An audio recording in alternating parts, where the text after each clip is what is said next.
Hello, my name is Samuel Moore, and this is my Pecha-Kucha on Lucid Dreaming and how you could be able to benefit from it. Question: why do we dream?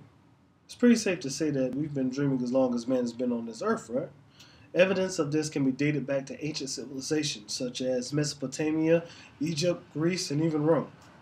Dreams are a part of us. Strides in physiology, psychology, and science can be able to tell us the how, when, and what certain interpretations may mean within dreams. But to this day, the mystery of why we dream is as vague today as it was, 100 years or 1,000 years ago.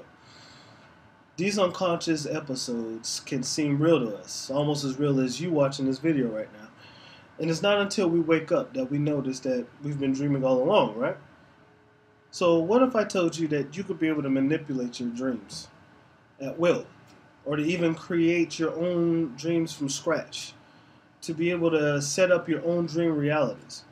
What if I said that you could be able to dig deep within your subconscious to find answers that you may have been looking for days, weeks, even years? This is where lucid dreaming comes in. Now, what is lucid dreaming, you may ask? Well, lucid dreaming is a state in which one's consciousness is aware of itself while dreaming. Ever had a moment in a dream right before waking up and you noticed that you were dreaming? That was your lucidity kicking in. That was your brain saying, hey, you know you're sleeping, right? And snaps you out of it, just brings you to reality, so to speak.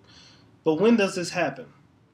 Well, you see, in oneirology, the scientific study of dreams, we found that dreaming and lucidity occur during REM sleep, our fifth sleep stage, and can take up to 20 to 25% or 90 to 2 hours of sleep every night. Now I'd like to talk about the benefits of lucid dreaming. One benefit of lucid dreaming is that it gives you a direct connection to your subconscious. This is amazing because to me I like to think of our subconscious as our soul, or for the tech savvy, our internal hard drive. Everything we see, smell, touch, experience, everything gets transported right up here only to be accessed by our dreams. A second benefit, is to improve your creativity. Instead of trying to figure out how to go about a specific plot point in a novel or story, you could be able to insert yourself within it in a way that can't be possible without lucid dreaming.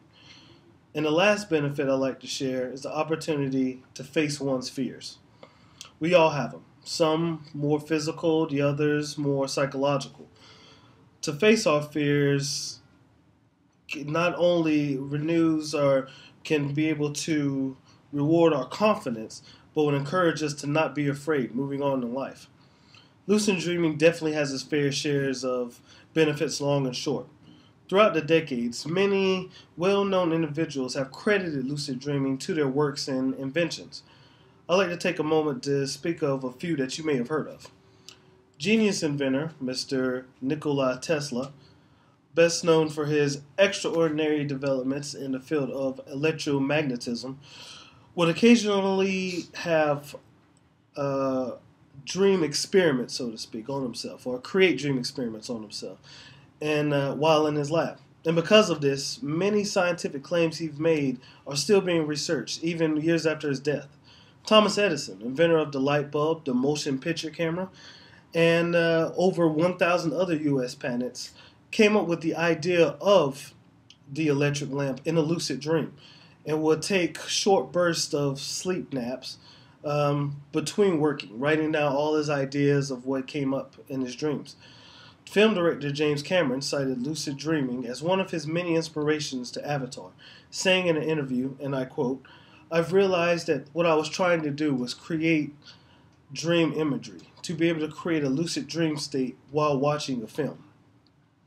Then, of course, there's Mr. Christopher Nolan, who has not only claimed to be a lucid dreamer himself, but uses this dream state as a backdrop to his 2010 blockbuster Inception, echoing many similarities and components to lucid dreaming. Now, before I wrap things up, I'd like to describe two very different, very vivid lucid dreams experiences that I've had in the recent. Many lucid dream enthusiasts claim that their and many others' first experience just so happens to be flight. I mean, who wouldn't want to fly, right? And it just so happens that was my first experience as well. As a matter of fact, my first experience revolved around Superman, one of a fan favorite of mine. Um, After dreaming, or after falling into a dream, I was able to change the setting or whatnot to be able to see a lake and a lake under a beautiful blue sky. And I began to fly over this lake. And something weird happened. As I was flying over the lake, I saw a speeding boat full of crooks shooting and whatnot, being followed by police. This was my dream bringing me back within it. It knew that I was trying to be Superman and brought a scenario within it that I could be able to play out. My second experience revolved around a question I've been having for a while. Why can't I be truly motivated? One night I fell asleep, and as clearly as you can be able to see this video right now, the word fail popped up. Now, that was a huge wake-up call for me. My subconscious was telling me that failing or falling was one of my greatest dreams. Oh, no, excuse me, one of my greatest fears. That if I tried hard, and if I really tried hard and I failed, then that would just break me into pieces. And that's something that I've definitely learned to look at and accept and work on. But that's my time. I'd like to thank everyone for listening. I hope all of my info was informative, and I implore you, if you haven't already, to please look up Lucid Dreaming. It could definitely change your life and put you in a very good perspective on things to come in the future.